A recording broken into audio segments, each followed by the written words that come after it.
मामी, सबको यही उम्मीद थी कि शक्ति शिव भैया की जिंदगी में अब आ गई है, अब वो सारे उनके दुख हर लेगी और उन्हें एक नई जिंदगी देगी। पर इन्होंने तो एग्जैक्टली ऑपोजिट किया है, उन्हें और दुख और दर्द दिया है। नंदू बेटा, हर सिक्के के दो पहलू होते हैं। हो सकता है दूसरा पहलू हमें दिखाई ना दे रहा हो सकता है हमें कोई गलतफहमी हो रही हो। मामी, कोई गलतफहमी नहीं है, ये सरासर झूठ बोल रही है। हो सकता है झूठ बोल रही हो, लेकिन बेटा ये तो उसने झूठ नहीं कहा, सच कहा कि शिव शक्ति का मिलन भोलेनाथ की मर्जी से हुआ है। तुम ही सोचो, अगर इसमें भोलेनाथ की मर्जी शामिल ना होती नंदू, तो बेटा गौरी का नाता शिव और शक्ति से कैसे जुड़ा होता। और बेटा शादी का बंधन पवित्र होता है। शिव और शक्ति ने 7 फेरे लिए हैं, शादी की है, 7 जन्मों तक साथ निभाने का वचन लिया है। शक्ति शिव की पत्नी है बेटा।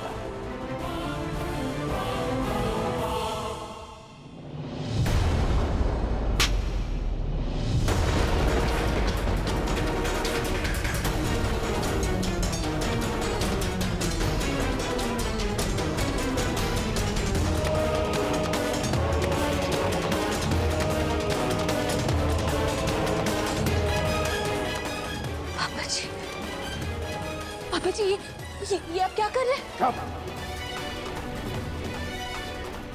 Not a word anymore.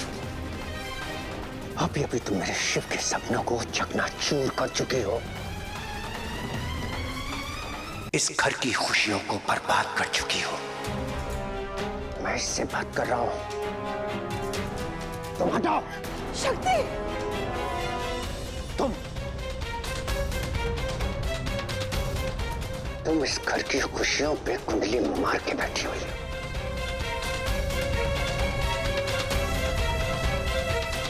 तुमने सब बर्बाद कर दिया।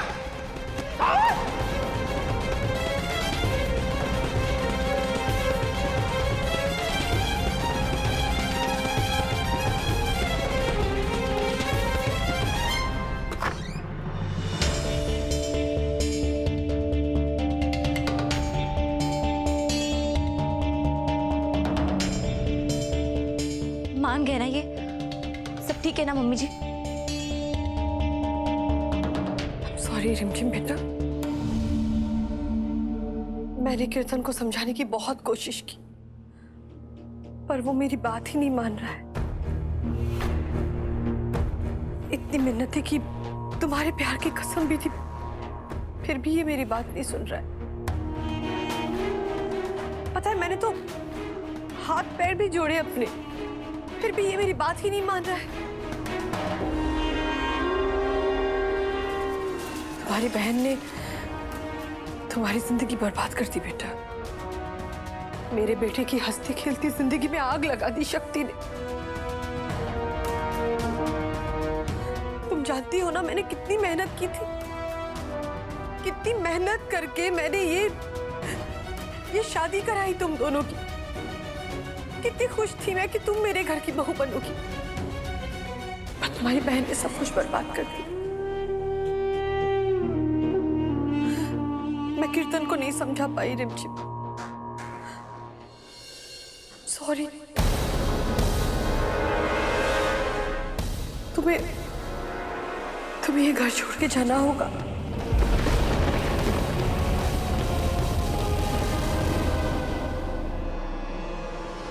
कीर्तन तुम्हारे साथ नहीं रहना चाहता।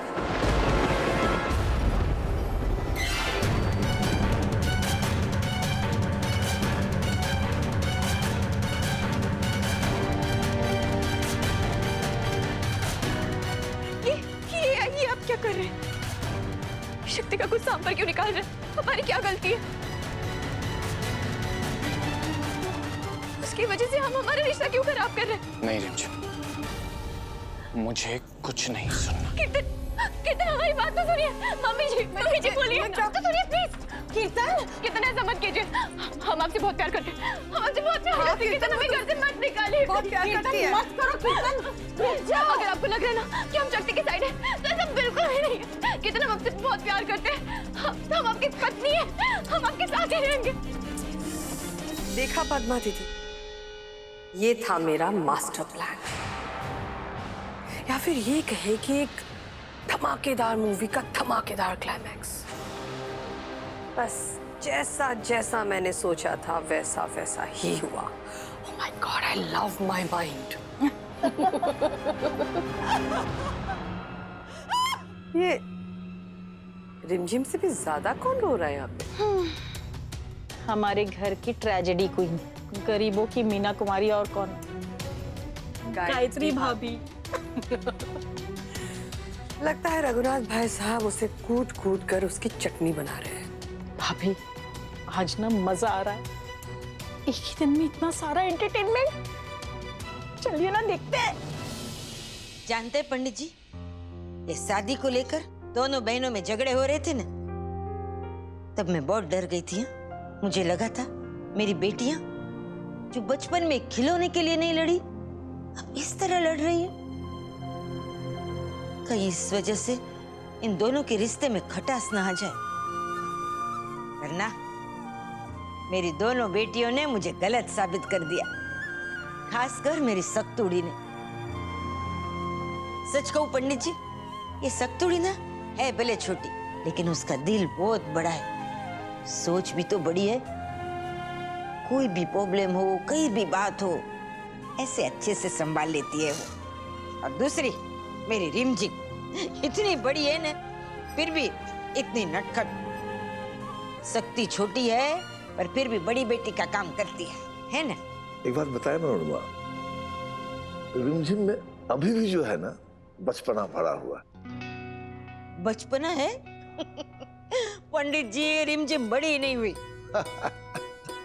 अभी तक भी उसका ध्यान सिर्फ सजने संवरने में, शैतानी करने में, उछल कूद करने में। तभी तो वांदरी कहती हूँ मैं उसे। पर एक बात मैं यकीन से कह सकती हूँ, मेरी रिमझिम जैसी भी है, वो कभी भी जानबूझ के शक्ति के दिल को चोट नहीं पहुंचाएगी। और शक्ति अपनी समझदारी से सब कुछ संभाल लेगी। अगर ये दोनों साथ में है ना, तो किसी भी मुसीबत का सामना यूं कर सकती है। दोनों ना एक दूसरे की पूरक है। वो क्या कहते हैं, अगर वो रिमझिम वो फोन है तो सक्तूड़ी वाईफाई। बस सोमनाथ जी करे दोनों में ऐसा ही प्यार रहे और दोनों ऐसे एक दूसरे की रक्षक बनी रहे। भोलेनाथ से ये तो प्रार्थना है कि दोनों खुश रहे। हर हर महादेव। तुमने हमें कहीं का नहीं छोड़ा।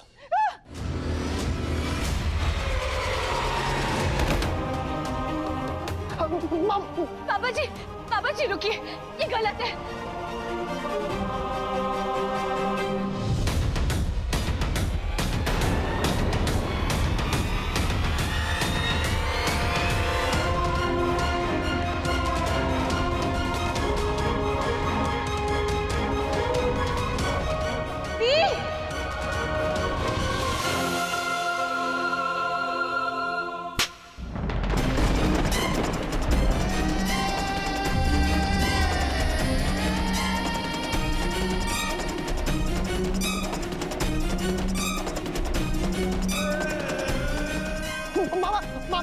मामा प्लीज प्लीज ऐसे मत करो, प्लीज हट जा नंदू, इससे हट जा।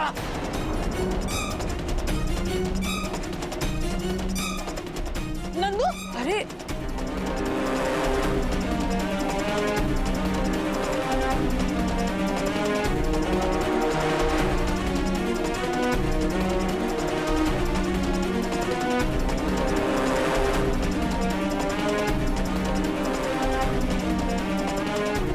भाई साहब क्या कर रहे हैं आप? रुक जाइए ना।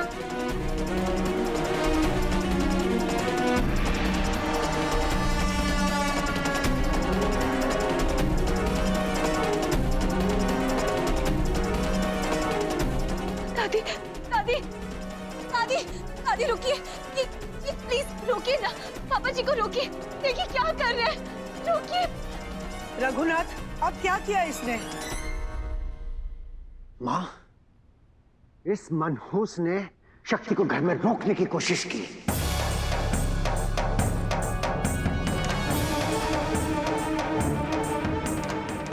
क्या हो रहा है फिर तो? आज हमारे शिव की जो भी हालत है वो इसकी वजह से हुई है। ये पहले ही सब कुछ बर्बाद कर रखी है, अब हम इसे और बर्बादी नहीं करने देंगे। दादी,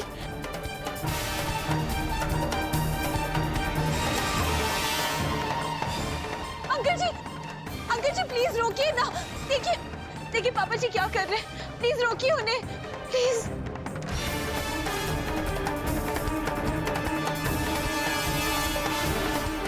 कोई तो रोकिए, कोई रोकिए इन्हें प्लीज। कोई रोकिए, कुछ तो कीजिए प्लीज।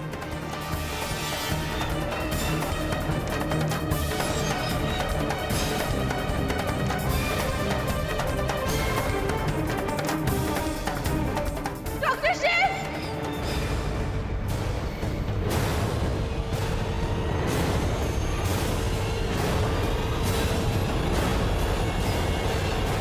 डॉक्टर शिव।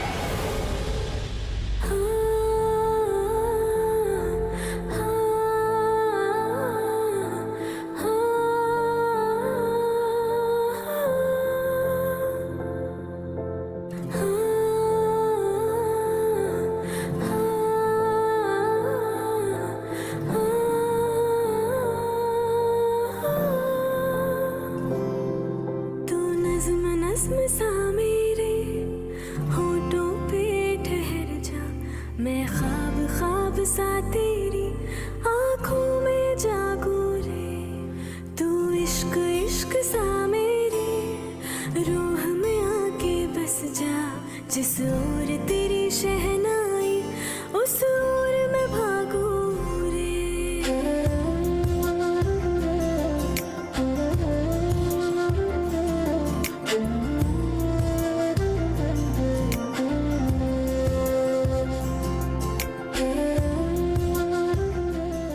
तुम्हारी आवाज में कितना प्यार है गौरी। मेरी सारी टेंशन, सारी प्रॉब्लम बस ये गाना सुनकर ही गायब हो जाती है। मैं इसे कैप्चर करके अपने फोन में रख लेता हूँ। वैसे तुम्हारे होते कभी होगा नहीं, पर फिर भी कभी अकेलापन लगेगा, जब भी उदास होऊंगा तो इसे सुनूंगा, लगेगा तुम्हारे साथ हूँ।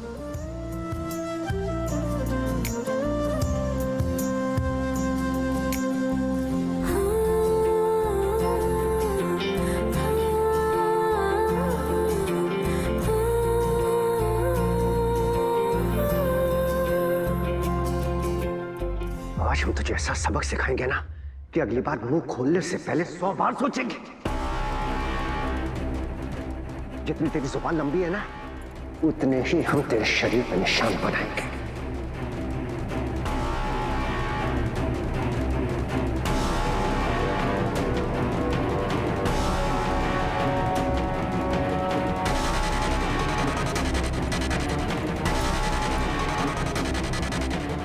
डॉक्टर शिव,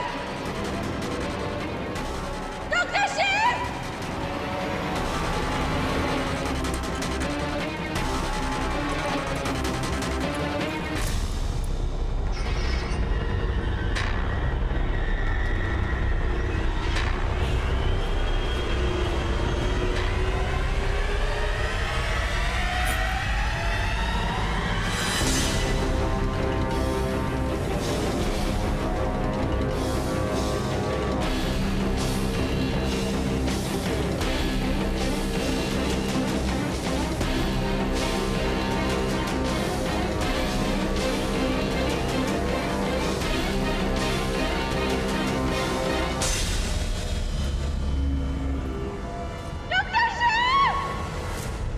हाथ थाम ले पिया, करते हैं वादा, अब से तू आरज़ू, तू ही है इरादा।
इतनी हिम्मत, जगन्नाथ कश्यप का हाथ रोका तूने।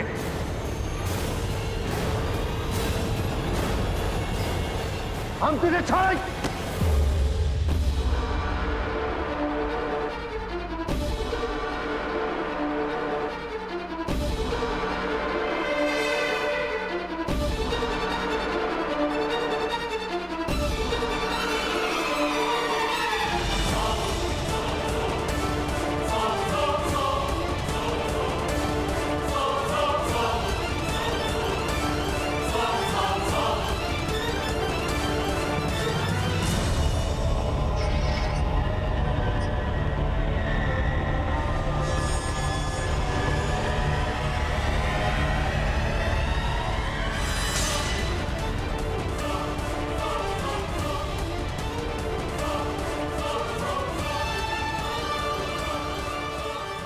हिम्मत तो आपकी कैसे हुई अपनी पत्नी पे हाथ उठाने की, अपनी बहू पे हाथ उठाने की?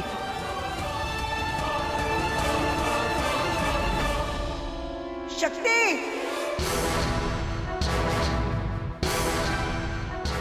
आवाज नीचे है।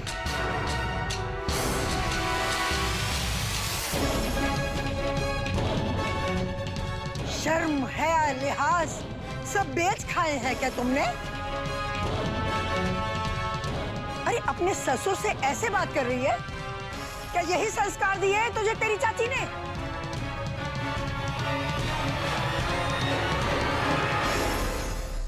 हाँ दादी, हमारी चाची जी ने हमें यही सिखाया है और हर चाची को, हर माँ को, हर मासी को, हर मामी को, अपनी बेटियों को यही सिखाना चाहिए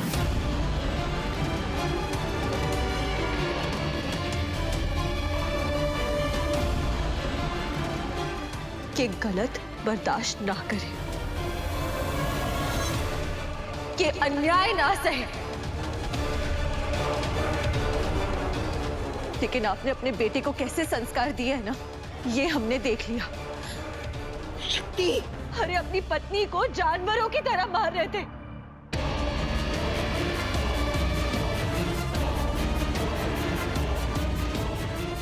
अपनी बेटी समान बहू पे हाथ उठाने वाले थे।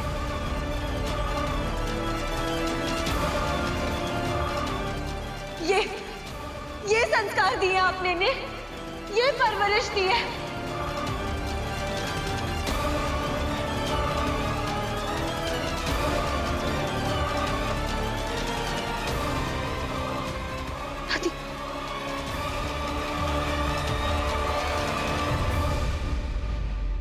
तो पंडित और पंडिताइन ने तुझे ये संस्कार दिए हैं? अपने बड़ों से ऐसे बात करते हैं? नहीं पापा जी, ऐसे बात नहीं करते।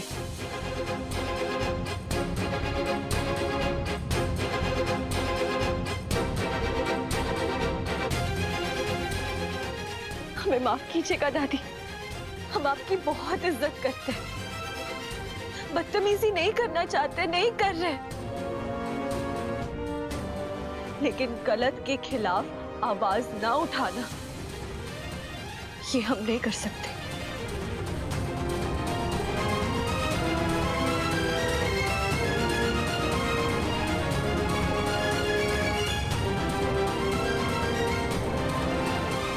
पापा जी, हम मानते हैं कि छोटों को बड़ों का पूरा आदर करना चाहिए, फर्ज होता है, लेकिन बड़ों का कोई फर्ज नहीं।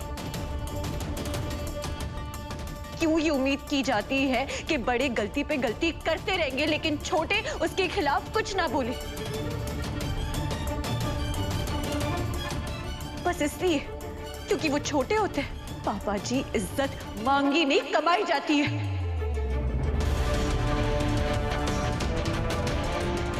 बड़े हम उम्र से नहीं होते, व्यवहार से होते हैं। क्या सोच के आप मम्मी जी को मार रहे थे? क्या दादी जी ने यही सीख दी आपको?